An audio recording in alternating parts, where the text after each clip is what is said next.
Good morning mga kabady. Ngayong araw na ito ay syempre trabaho na naman tayo mga kabady. At nandito tayo ngayon sa may Pagsanhan, Laguna para maghanap ng mga anay mga kabady. Kaya samahan nyo ko at tayo ay maghahanap ngayong araw na ito. Let's go!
At dito nga guys ay hinahanap na nga namin kung saan nagmumula yung mga anay na kumakalat sa mga puno, sa mga bahay. Kasi ang kailangan dyan kasi ay makita natin kung saan mismo nagtatago yung reyna ng mga anay at para doon natin sila hukayin at doon natin lagyan ng gamot mga kabady.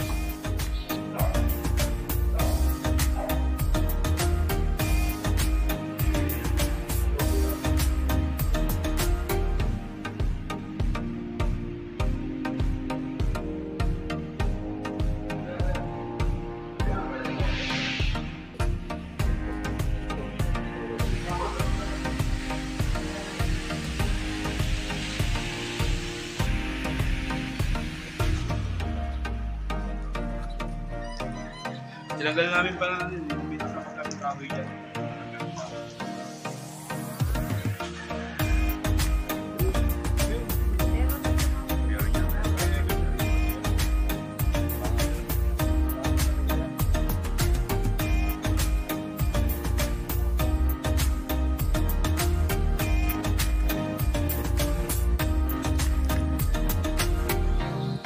At sa aming pag-i-inspection mga kabady at nalaman nga namin kung saan tatago yung mga anay ay dito nga sa mga ilalim ng puno at iba naman nasa ibabaw. So yung pinakami ng mga anay na to, yung pinaka-reyna nila sa ilalim ng lupa. So hukayin natin yan at hanapan pa natin yan ng ibang mga source kung saan nga ba galing yung ibang mga anay na kumakalat dito. Kasi hindi lang to iisang lugar, marami pa to mga kabady. Kaya hanapin pa natin ito iba dito. Okay? Abangan ang aming susunod na vlog sa part 2 ng video nito mga kabady. Kaya bye!